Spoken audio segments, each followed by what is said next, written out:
Okay जी, एक minute तो save कर।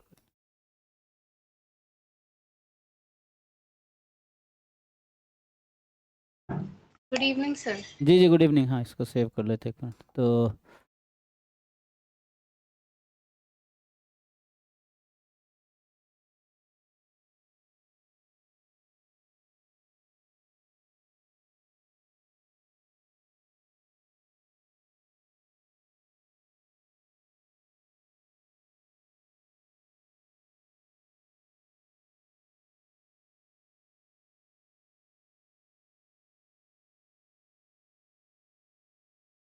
चलिए, तो कहाँ से स्टार्ट करें? सर 2019 का पीएसबी।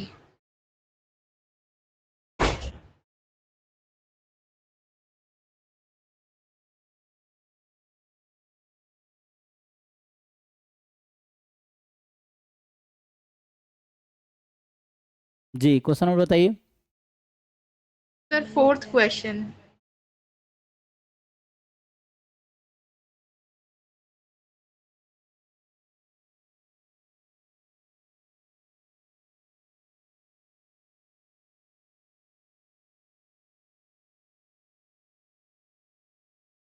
तो ये कह रहा है कि X Y B independent and identically distributed random variable with mean mu. अच्छा, तो मतलब X Y I I D है। ओके, है ना? तो ये दे आर सेइंग कि X comma Y are I I D and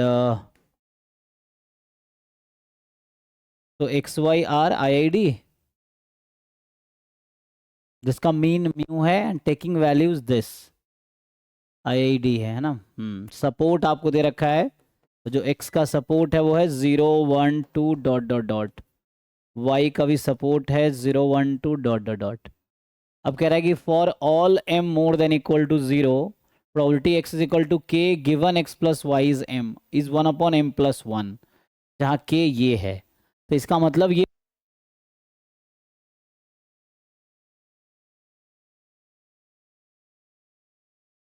sir आवाज नहीं आ रही।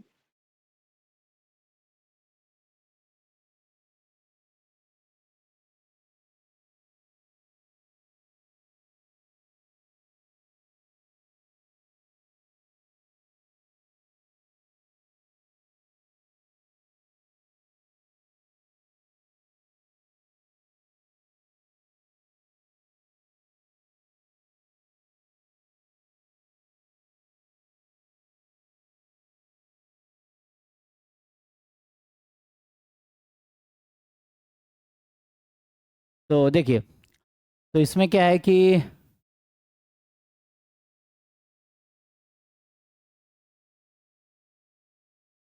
तो X given X plus Y M, तो इसकी वैल्यू हो गई 0 1 2 डॉट डॉट डॉट एम। ठीक है।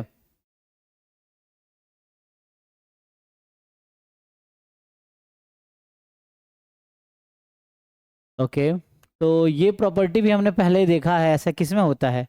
कौन से रैंडम वेरिएबल में ऐसा होता है, याद है आपको?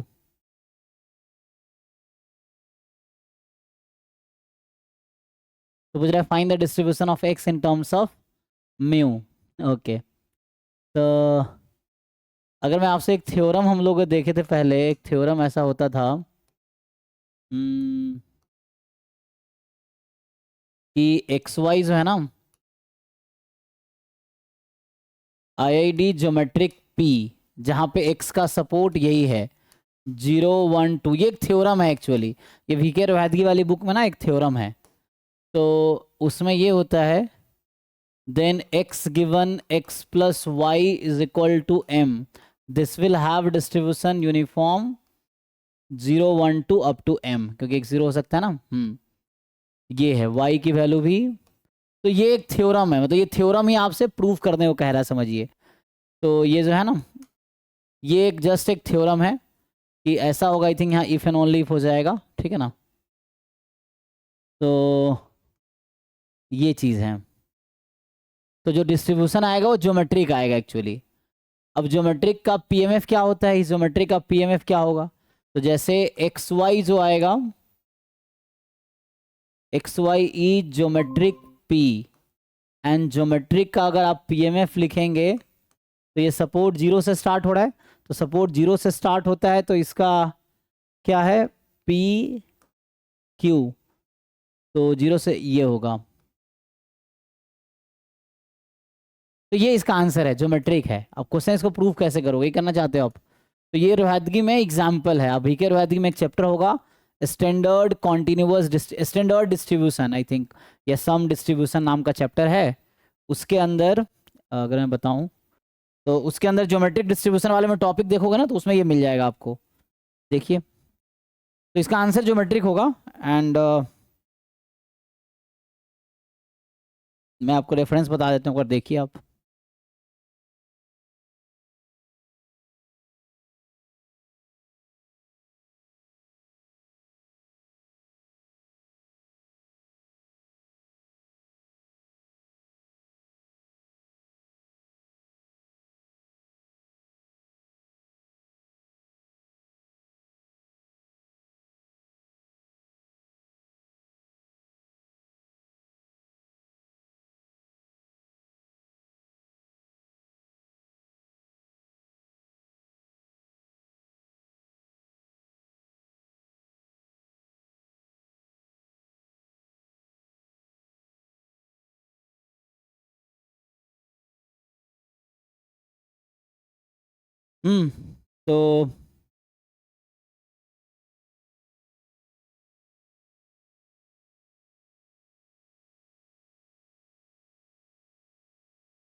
तो X one X plus Y uniform है, तो इसमें जो है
अच्छा, ये मैं थ्योरम बताना चाह रहा था ना, तो ये थ्योरम आपको मिल जाएगा।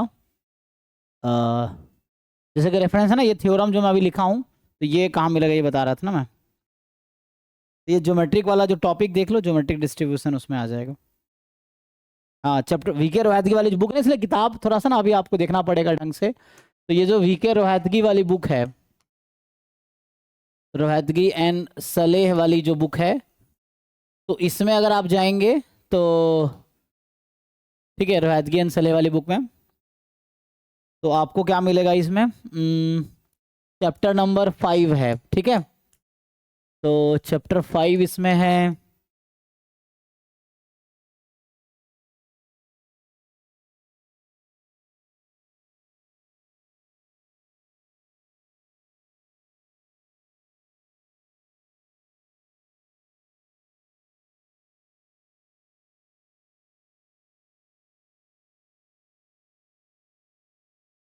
ठीक है, इसमें जाके ज्योमेट्रिक वाला मिल जाएगा।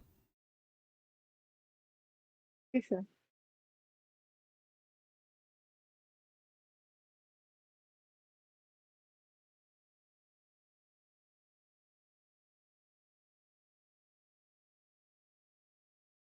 मेनली ना ये यहाँ से आ जाएगा, ये थ्योरम नंबर 3 है इसी का पर्टिकुलर। देखिए तो थ्योरम नंबर 3 यहाँ पे, इसमें जाके थ्योरम 3 देखेंगे। थ्योरम 3 नेगेटिव बाइनोमियल का लिखा, आपको पता होगा कि जो ज्योमेट्रिक डिस्ट्रीब्यूशन है वो नेगेटिव बाइनोमियल का एक पर्टिकुलर केस है ना, ये चीज़ है। Yes, sir. और ये वाला स्टेटमेंट भी यहाँ पे है, ये प्रूफ के साथ है। थ्योरम 4 देख लो, ये तो थ्योरम 4 एग्जैक्टली सेम क्वेश्चन है ये, तो थ्योरम 4 है ना, this is exactly theorem number 4 और प्रूफ भी यहाँ पे है। पेज नंबर भी लिख देता हूँ, तो ये एग्जैक्टली सेम क्वेश्चन है विथ प्रूफ है, और बहुत आसान, इतना मुश्किल भी नहीं है ना। ये देखिए तो ये जो है थ्योरम नंबर 4 है, पेज नंबर 181 के बॉटम में है, 181 182 दोनों मिला के, ठीक है। चैप्टर 5 में जाना, चैप्टर 5 में थ्योरम 4 इस बुक में आपको मिल जाएगा, विथ प्रूफ है, तो इसका प्रूफ भी लिखा हुआ है, ठीक है। ये जो मैं लिखा हूँ इसी का प्रूफ भी है। तो मेनली ये जो चाहिए गिवन है, ये निकालना है। अब क्वेश्चन ये था पी के टर्म में निकाल लिया मैंने, लेकिन म्यू के टर्म में चाहिए था मुझे। यहाँ तो मीन म्यू है ना, तो मुझे बताइए इस ज्योमेट्रिक में मीन कितना होता है, व्हाट इज द मीन। इस ज्योमेट्रिक डिस्ट्रीब्यूशन का फॉर्मूला, मीन का फॉर्मूला क्या है, इस पीएमएफ का एक्सपेक्टेशन कितना आएगा, व्हाट विल एक्सपेक्टेशन। Sir, 1/μ+1. नहीं, ज्योमेट्रिक डिस्ट्रीब्यूशन का एक्सपेक्टेशन कितना होता है, मैं इसका पूछ रहा हूँ, हमें म्यू से मतलब ही नहीं है। ये ज्योमेट्रिक जो डिस्ट्रीब्यूशन है इसका एक्सपेक्टेशन, सारे डिस्ट्रीब्यूशन का मीन पता होगा ना आपको। जैसे बाइनोमियल में मीन एनपी होता है, तो ऐसे ही ज्योमेट्रिक में मीन कितना होता है। तो इसे एग्जाम में कैसे करोगे, जरूरत पड़ेगी ना ये सब चीजों की, तो आपको Q/P. क्यू बाई पी, हाँ, तो क्यू बाई पी को अब आप म्यू के टर्म में लिखो, तो म्यू आपका है Q by P. Q by P का मतलब है 1/p/p, यहाँ से आ जाएगा 1/p-1, यहाँ से p की वैल्यू कितनी आ जाएगी, तो इसको सॉल्व करके p निकाल लो, तो सॉल्व करके p निकालोगे तो ये आ जाएगा 1/μ+1। तो इसने बोला था ना कि right the distribution of x in terms of mu, तो हमने पी क्यू में लिख दिया, तो p की वैल्यू क्या है, तो यहाँ से अगर आप म्यू के टर्म में लिखना चाहेंगे आंसर, तो ये आ जाएगा p की जगह है 1/μ+1 इंटू 1 - 1/μ+1, ये करेंगे तो कितना आएगा, सो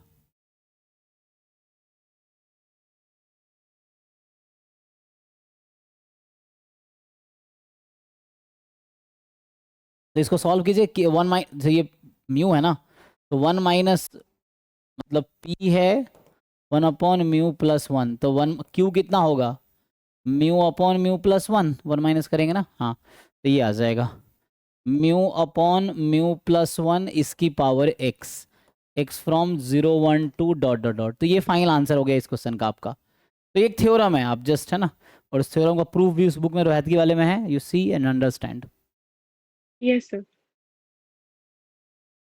नेक्स्ट बताइए। Sixth वाला question. ये तो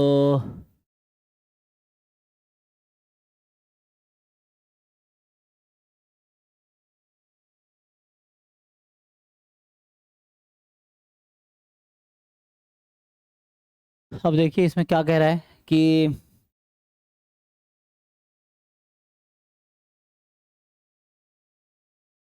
suppose x1 x2 xn is a random sample from uniform 0 theta for some unknown theta more than 0, let yn be the minimum of this, ठीक है ना। तो मतलब ये कहा है हमें कि x1 x2 xn जो है ये IID है यूनिफॉर्म 0 थीटा, एंड जो yn है मिनिमम मतलब फर्स्ट ऑर्डर स्टैटिस्टिक है। So minimum of x1 x2 xn ऐसा है, ठीक है। तो ये आपका है फर्स्ट ऑर्डर स्टैटिस्टिक। तो fn is the CDF of NYN, ठीक है। So that for any real x fn(x) converges to fx। आपने एम्पिरिकल डिस्ट्रीब्यूशन फंक्शन पढ़ा हुआ है?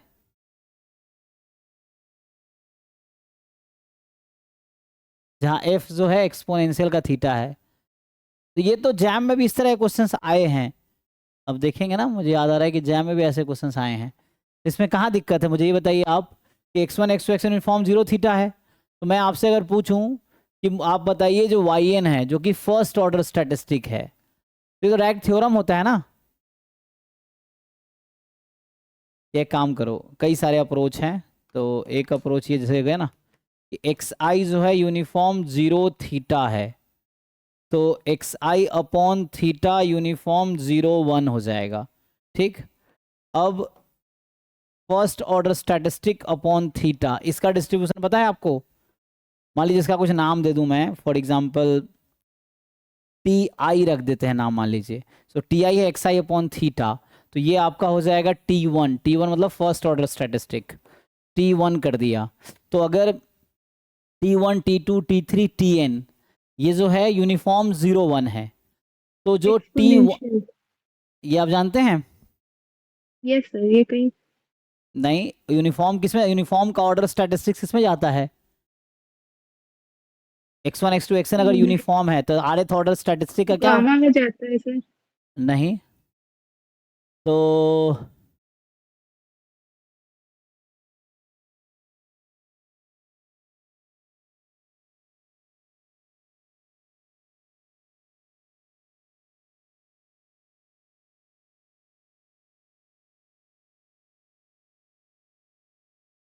ये मैं कह रहा हूँ कि एक थ्योरम है, let x1 x2 xn be IID uniform 0 1, then rth order statistic का क्या डिस्ट्रीब्यूशन होता है?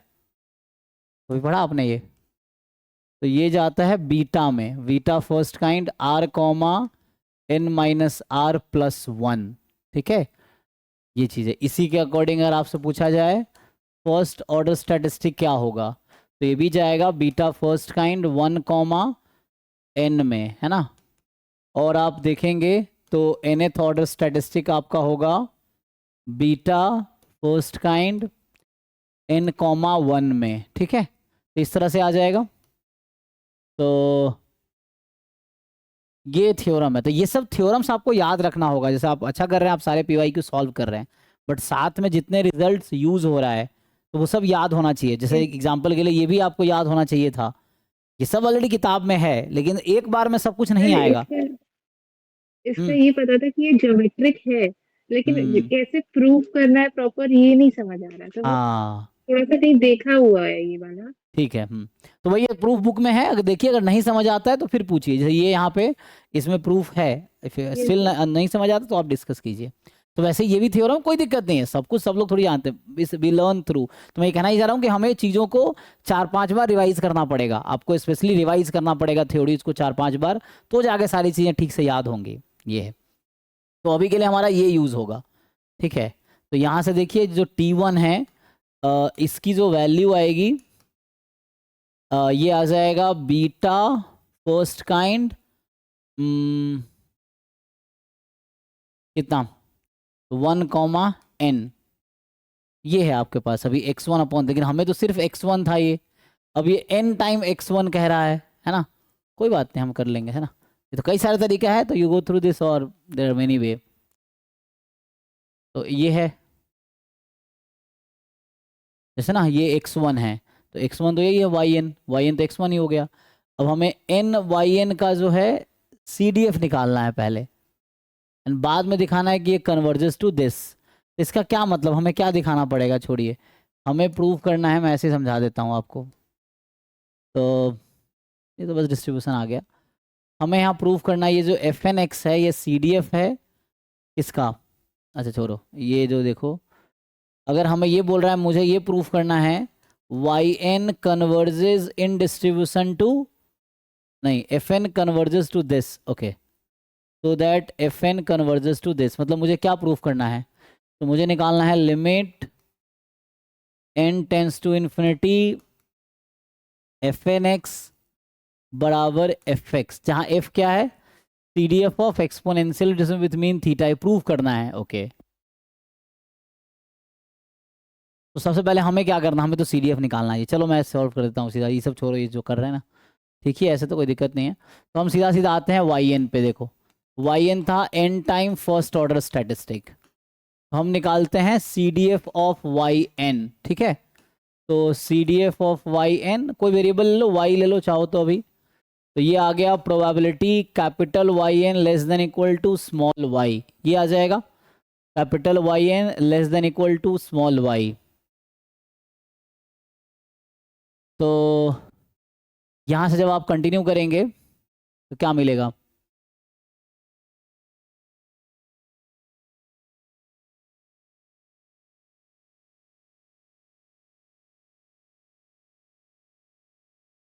तो वाई एन था क्या, तो Y n was n in to first order statistic, यही था, तो वाई एन नहीं, वाई एन तो ये था, लेकिन मुझे एन वाई एन का सी डी एफ चाहिए था, oh F N was the C D F of N Y N ना, एक minute, F N was the C D F of N Y N, तो हमें सी डी एफ चाहिए था N Y N का,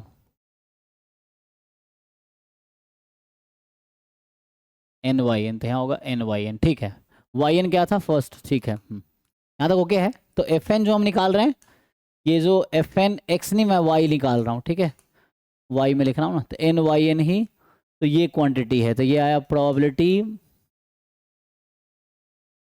N X one less than equal to Y, तो probability first order statistics less than equal to Y by N, और first order statistic क्या होता है, मिनिमम ऑफ ऑल, अच्छा छोड़ो ये बताओ, first order statistic in Y by N.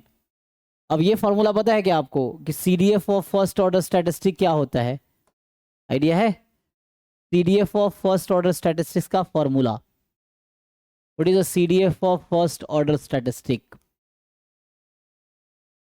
C D F of nth order statistic, इसका formula क्या होता है, तो ये तो जो सैंपल का सी डी एफ होगा उसका पावर n होता है, ये होता है 1 माइनस 1 माइनस इसकी पावर n, ये सब याद होना चाहिए ना, क्योंकि एग्जाम में कैसे यूज करोगे, तो ऐसा आ जाएगा। एंड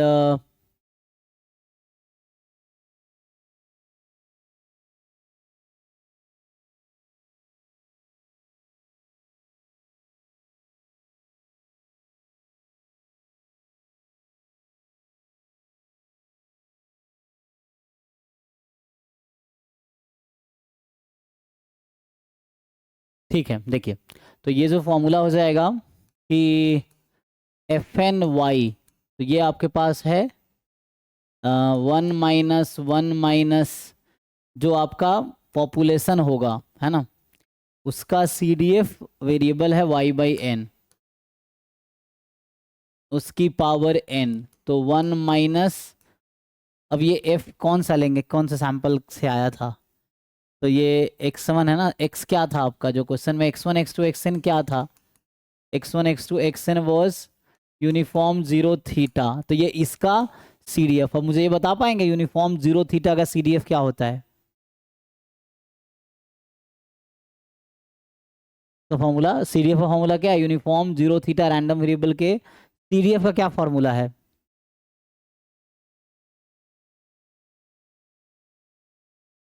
यूनिफॉर्म 0 1 का सी डी एफ, -1, हम्म, अच्छा ये x अपॉन थीटा होगा ना सर, वाई माइनस 0 अपन, ठीक है, तो हम लोग x के टर्म में लिख रहे हैं ना, ठीक है, तो x माइनस 0 थीटा माइनस 0, हाँ सही बता रहे हैं, तो x अपॉन थीटा, तो यहाँ रख देंगे, तो देखो ये x के टर्म में है इसलिए x अपॉन थीटा लिखा है, यहाँ तो y बाई एन है, तो ये आ जाएगा, मतलब x की जगह y बाई एन है ना, तो यहाँ x है तो यहाँ x आया था तो अपॉन y थीटा, माइनस कितना आएगा, y by N upon theta n की पावर, तो थीटा, ये एफ एन आ गया, इसी में आपसे पूछ रहा है limit n tends to infinity बताओ एफ एन वाई, तो मुझे निकालना है limit n tends to infinity 1 - y by N theta.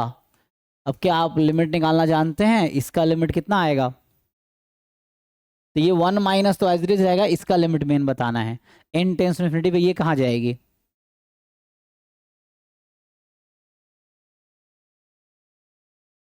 तो आपको अगर याद दिलाऊं बेसिक में, तो क्या आप ये जानते हैं limit n tends to infinity 1 plus X by N इसकी पावर n, ये कहाँ जाती है? E to the power minus नहीं, एक्स सिर्फ टू e द की power power N. x, only e की पावर x। एन नहीं होता सर? नहीं, n तो n टेंस टू इन्फिनिटी है, तो n क्यों आएगा? n तो गायब हो जाएगा ना। यस सर, सॉरी n तो सॉरी, ई इन्फिनिटी टू में, द पावर एक्स ही होगा। तो वही वहाँ पर ठीक से इसको अप्लाई करो और बताओ क्या आएगा। ठीक से इसको फिट करो। अब बताओ अब इसकी लिमिट क्या आएगी?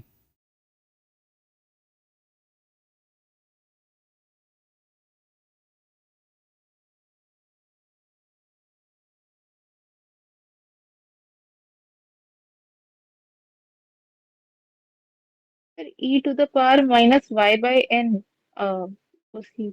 हम्म।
क्या है फाइनल? e की पावर क्या?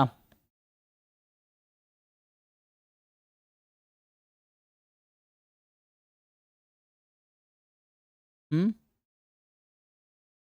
कैसे होगा भाई? अगर ई टू मान, the power minus Y by N.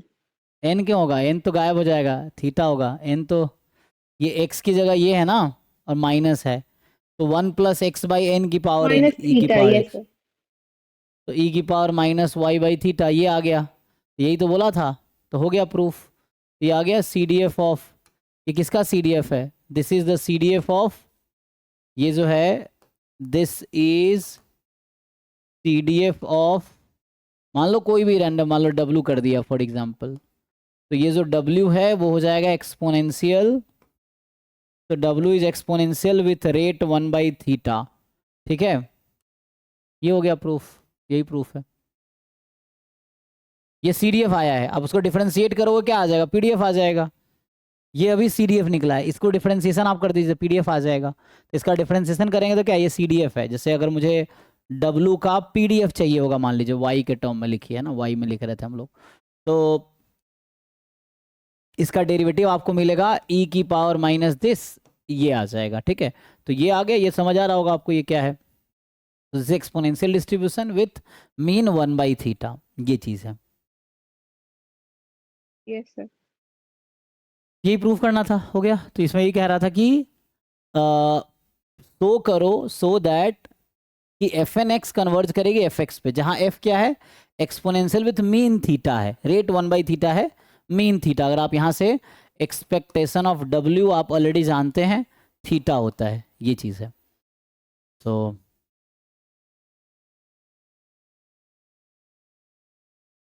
इसमें क्या अगला पार्ट भी चाहिए? अगला पार्ट सॉल्व किए हो, देखो। तो फाइंड लिमिट है ना, आजकल देखो सॉल्यूशन ऐसे फाइंड करना बहुत आसान है। जैसे आज AI टूल्स आप यूज़ करते हो कि नहीं? जैसे फॉर एग्जांपल यही पेपर यस सर। आप यही पेपर आप अपलोड कर दो चैट जीपीटी पे या डिपसीक पे या जेमिनाई पे, तो इन सब पे अपलोड कर दोगे तो सॉल्यूशन आ जाता है। तो सॉल्यूशन तो आ जाएगा, सारे एक एक क्वेश्चन सॉल्व करके पूरा पीडीएफ डाउनलोड करो, पीडीएफ पूरा अपलोड कर दो, उसको बोलो सारा सॉल्व करो, या कोई क्वेश्चन नंबर बोलो तो कर देने के लिए वो कर देगा। लेकिन फिर आपको ये है कि समझ आना चाहिए कर क्या रहा है ना, मेन वो है। तो वैसे भी आप सॉल्व कर सकते हैं, तो उससे आप शायद जल्दी कर लेंगे। और फिर उसमें भी जो फंस जाता है वो आप मेरे साथ डिस्कस कर सकते हैं, तो ऐसे भी किया जा सकता है, यस ठीक है। सर, मतलब थोड़ा बहुत तो देख लेती हूँ, अगर जैसे कुछ जगह फंसता है हम्म। तो थोड़ा बहुत यूज करना पड़ता है, लेकिन पूरा नहीं करती बिकॉज फिर डिपेंडेंट हो जाती हूँ हाँ उसी नहीं, पे। वो ऐसा नहीं कि बस वो इसीलिए। छापना है, हमें मेन देखना है कि हाँ yes main sir. Understanding clear होनी चाहिए। जैसे खुद से सॉल्व किए फिर उसका हेल्प लिए, फिर हमें ये देखना है कि जो स्टेप वो कर रहा है कि हमें वो समझ आ रहा है कि नहीं। तो हमें तो वो समझ आना चाहिए बस, और समझ आके खुद से सॉल्व करके देखना है। नहीं समझ आया तो पूछना ही पड़ेगा, क्योंकि मेन एग्जाम में कोई हेल्प नहीं होगा, एग्जाम में बस हमारे दिमाग में जो है वही लिखना है। तो उसके लिए आपको दिमाग को डेवलप करना होगा। तो सिर्फ एआई पे पूरी तरह डिपेंड होना ठीक नहीं है, बट आप यूज कर सकते हैं। फिर उसके बाद खुद से सोचिए कि ऐसा क्या किया, वो स्टेप बाय स्टेप समझने की कोशिश कीजिए। अगर समझ आ रहा है ठीक है, समझ आ गया तो फिर से सॉल्यूशन खुद से लिख के देखिए कि आपको एक एक स्टेप खुद हो रहा है। क्वेश्चन से स्टार्ट कीजिए, you right your own solution. तो अगर आपको ठीक से लिख पा रहे हैं मतलब ओके यू अंडरस्टूड ऐसा। तो देखिए दूसरे में क्या है कि find limit n tends to infinity probability n of greatest integer function of y n is k। तो बस इसको वैसे ही सॉल्व कर लेना है, तो मुश्किल नहीं है। देखिए तो इसको अगर यहीं से मैं कंटिन्यू करूँ तो हमें चाहिए, देखो इसको मैं यहीं से लिखता हूँ। So limit n tends to infinity probability box of Y N बराबर k बाई एन। तो limit n tends to infinity probability, अब बॉक्स को खोलिए तो greatest integer function k by N के इक्वल है, जहाँ k कोई इंटीजर है। n तो यहाँ पे इसको कैसे ओपन करेंगे, क्वेश्चन ये है। ओके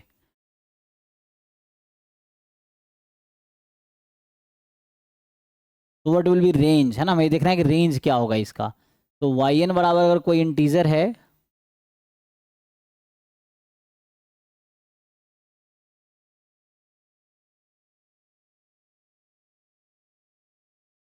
एन को अगर मैं इनसाइड कर दूं तो क्या होगा। तो हम्म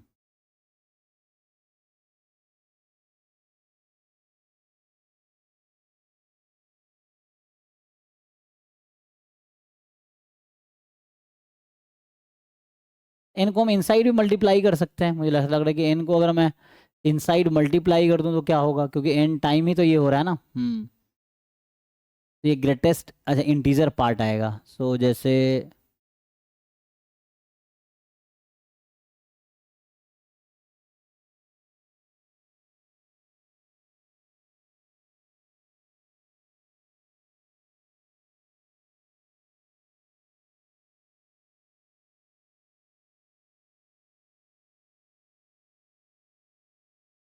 है ना, तो इस पूछ रहा है कि क्या होगा, है ना, largest integer equal to X, the greatest integer less than equal to X. इसको कैसे ओपन करेंगे, क्वेश्चन ये है कि हाउ टू ब्रेक दिस, कि वाई एन को ब्रेक कैसे करेंगे। क्या एक इंटीजर तो नहीं है ना ये, अच्छा एक मिनट, के बाई एन इंटीजर होना पड़ेगा इसके लिए, तो ओके मतलब ये तो इंटीजर वैल्यू देगा, तो इसको भी इंटीजर होना पड़ेगा तभी हो पाएगा। तो वैसा रहेगा कि एन का मल्टीपल होना पड़ेगा इसको, ठीक है। तो अभी के लिए खोलो इसको, तो वाई एन हो जाएगा more than equal to the integer ही होना पड़ेगा ना। बॉक्स एक्स बराबर के बाई एन है, इसका मतलब के बाई एन कोई इंटीजर है। तो ये के बाई एन से, जैसे मान लीजिए बॉक्स जी। ऑफ एक्स 2 है, तो इसका क्या मतलब एक्स की वैल्यू कहाँ से कहाँ तक होगी, 2 से 3 में ये है। तो के बाई एन से लेके ये यहाँ तक होगी। अब इसको फर्दर खोलिए आप, तो यहाँ से वाई एन आ गया दिस टू दिस। तो हम्म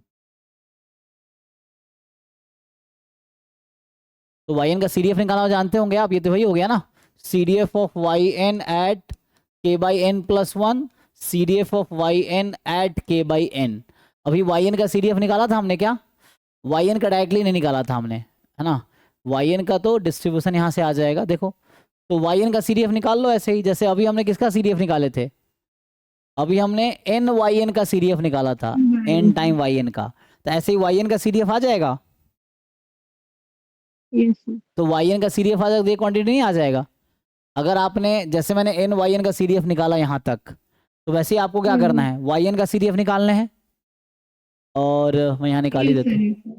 तो वाई एन का अगर आप सीडीएफ निकाल लोगे तो फिर क्या करना है, यहाँ पुट करना है वाई एन के सीडीएफ में, एक्स को हटा के के बाई एन प्लस वन, के बाई एन, एंड देन इससे आ जाएगा। तो अगर मैं लिख दूँ वहाँ पे कि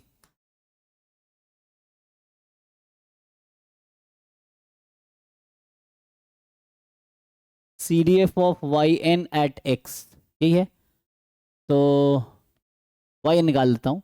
तो probability Y N less than equal to X, Y N क्या है, फर्स्ट ऑर्डर स्टैटिस्टिक ना। अच्छा, फर्स्ट ऑर्डर स्टैटिस्टिक्स तो ऐसे ही निकल आएगा। तो ये आपका आ जाएगा फर्स्ट ऑर्डर स्टैटिस्टिक का, तो C D F of first order statistic at X, यही है। तो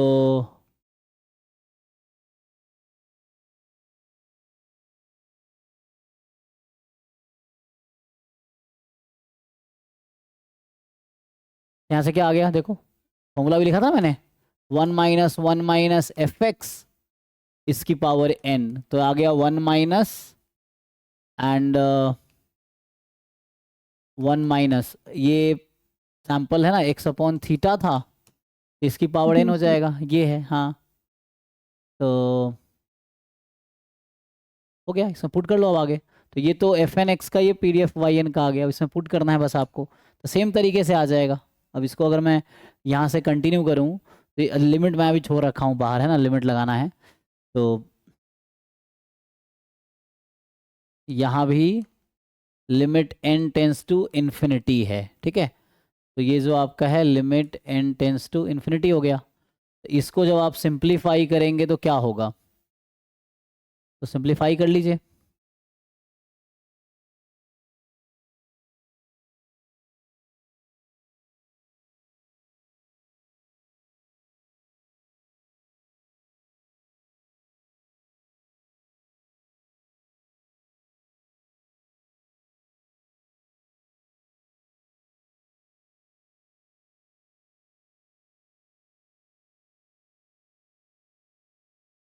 हो गया ना, बस पुट करो अब इसको, क्या दिक्कत है।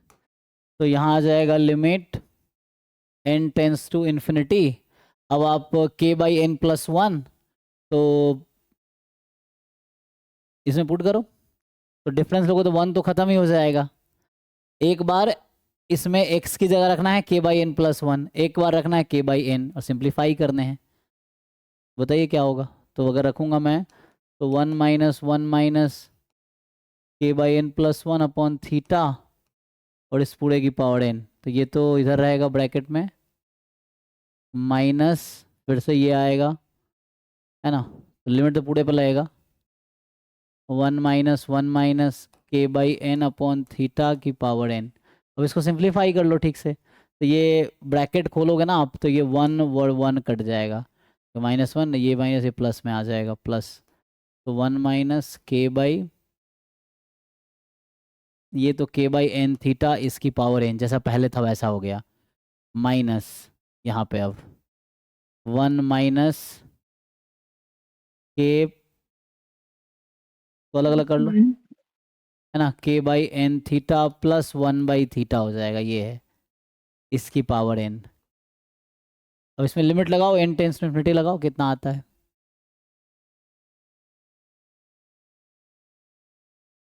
ये है। अब इसमें आप एन टेंस टू इन्फिनिटी लगा दो, कितना आएगा,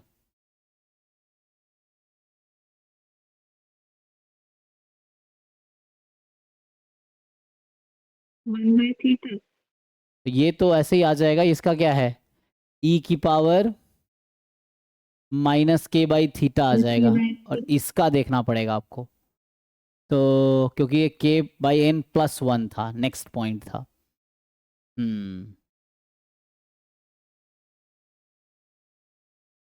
क्योंकि आप, इसका ये नहीं होगा, ई टू द पावर माइनस के प्लस वन बाई थीटा, मतलब अगर हम इसको, अच्छा एन थीटा।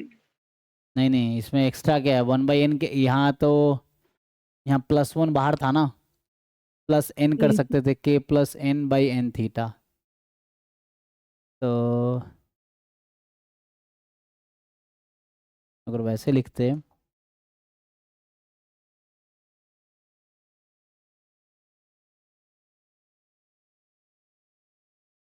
तो आ जाएगा यहाँ से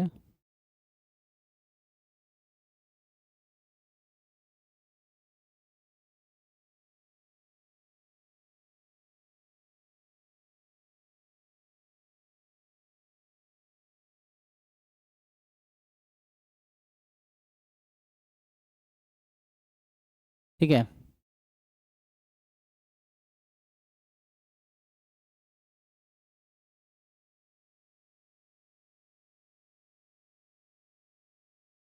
तो इसको लिखोगे तो ये होगा ना K plus N upon N theta की पावर एन, लेकिन के प्लस एन होगा तो एन टेंस टू जब हम इन्फिनिटी लगाएंगे वो लग रहा है जीरो हो जाएगा, बिकॉज जब आप इसको ब्रेक करेंगे ना तो ये इतना है। तो ई की पावर अगर लिखोगे माइनस के प्लस एन बाई थीटा और एन को इन्फिनिटी पे ले जाना है तो इन्फिनिटी हो जाएगी, माइनस इन्फिनिटी जीरो हो जाएगी। लग रहा है ये होना चाहिए, देखो एक बार ऐसा कुछ आएगा। तो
ओके, नेक्स्ट बताइए, नेक्स्ट क्वेश्चन क्या है? सेवेंथ वाला। इसमें है और यस, इसमें बस एक ही लास्ट सेवेंथ वाला बचा सर, बाकी हो गया एक लाइन। नहीं समझ आया, क्वेश्चन कौन सा है? सेवन। सेवेंथ ये? अच्छा, तो सैम्पलिंग का लग रहा है तो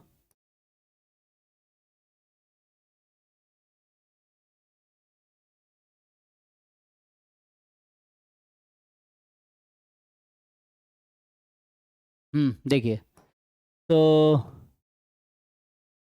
इसमें जो है suppose N simple random sampling without replacement of size n has been drawn from a population labeled 1 to capital N, where population size capital N is unknown. Find the MLE n hat of n. Find the PMF of n hat. ये simple है ना? तो ये सब sampling theory पढ़े, उसमें तो directly ये सब रिजल्ट्स हैं। तो सैम्पलिंग थ्योरी कोई बुक उठाओ, मान लो ये सब क्वेश्चंस नहीं हो रहा है, जैसे जो भी टॉपिक ये क्वेश्चन आपसे नहीं हो रहे, यू स्टार्ट रीडिंग टॉपिक्स। जैसे कोई किताब उठाओ सैम्पलिंग थ्योरी का, उसमें जाके देखो सैम्पलिंग थ्योरी में एमएलई कैसे निकाला गया है। तो इससे तो ये सब स्टैंडर्ड क्वेश्चन है और बेसिक क्वेश्चन जो किसी भी सैम्पलिंग की किताब में आपको मिल जाएगा। सैम्पलिंग किस किस में है, जैसे एक गुप्ता कपूर की बुक आती है ना, applied fundamental of applied statistics, उसमें मिल जाएगा। Yes sir. नहीं तो कोकरन की बुक आती है एक, है ना? नहीं तो और भी लोगों के बुक हैं, तो खात में इनका भी बुक अप्लाइड आता है। स्टैटिस्टिक्स वाली अच्छी है। हाँ, फंडामेंटल ऑफ अप्लाइड स्टैटिस्टिक्स। आपकी आवाज़ इसलिए क्लियर नहीं आ रही, थोड़ा माइक के पास आके बोली तो आवाज़ ठीक नहीं आ रहा। सर मैंने बोला कि फंडामेंटल ऑफ अप्लाइड स्टैटिस्टिक्स वाली जो बुक है वो सही है क्या सैम्पलिंग के लिए? हाँ उसमें देख सकते हो तो आप, उसमें है बहुत सारे कॉन्सेप्ट हैं। तो इस एक्चुअली सैम्पलिंग के क्वेश्चन मेरे से ज्यादातर होते ही नहीं है, मैं ज्यादातर आपसे पूछती हूँ। हाँ इसकी वजह ये है कि थ्योरी बहुत ज़्यादा क्लियर नहीं है, क्योंकि वो जनरली आता नहीं है ना, जैसे जैम होंगे प्रिपरेशन किए होंगे उस समय आता नहीं है, तो इसीलिए ये गेट में भी नहीं आता है। तो ये जो नया टॉपिक जिस पे आपने बहुत ज़्यादा टाइम नहीं दिया है, तो मुश्किल तो लगेगा, तो उसके लिए आपको पढ़ना पड़ेगा वो चीज़ें, ये है। तो थोड़ा सैम्पलिंग पढ़ेंगे आप कि मतलब आपको मेन कहना है कि आप पढ़िए ये simple random sampling without replacement होता क्या है, पहले तो ये पढ़िए। उसमें जाके ये देखिए कि उसमें एमएलई निकालते कैसे हैं, ठीक है। उसके बाद पीएमएफ कैसे आएगा उसका, फिर बाद में दिखा देना ये अनबायस्ड एस्टिमेटर है, तो एक्सपेक्टेशन निकाल के। तो ये मतलब ये कह रहा हूँ मुश्किल क्वेश्चन नहीं है ये, जस्ट एक स्टैंडर्ड क्वेश्चन ये आपको दिखा देना है। तो fundamental applied yes sir, statistics. मैंने भी हम्म। ये पेपर थोड़ा इजी था कंपेयर टू अदर्स, हाँ। मतलब क्वेश्चन थोड़े ज्यादा समझ में आ रहे थे। तो ये भी आसान क्वेश्चन ही है कहेंगे आप तो। इसमें बस आपको चूंकि नहीं पता होगा डिटेल में चीज़ें, इसलिए मुश्किल लग रहा है। आप इसको जैसे देखेंगे तो बेसिक क्या एमएलई कैसे निकालते हैं उससे आ जाएगा। देखो मैं बताता हूँ यस। मेनली क्या करना है इसमें। तो आप सैम्पलिंग कोई बुक पढ़े हुए बीएससी में था कि नहीं? हाँ सर था। हाँ तो उसमें जो किताब उन्होंने पढ़ाए थे उसमें देखिए।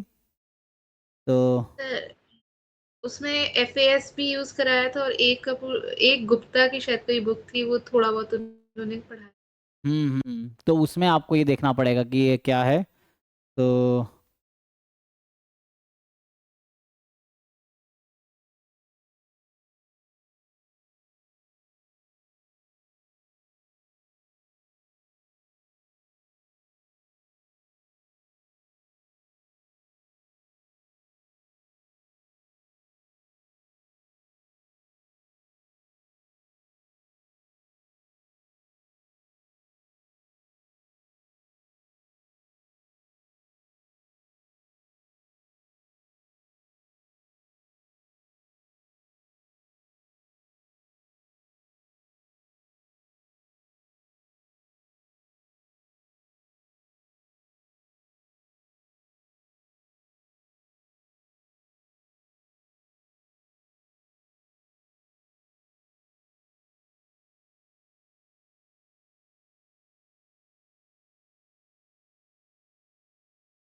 इसका देखता हूँ है ना।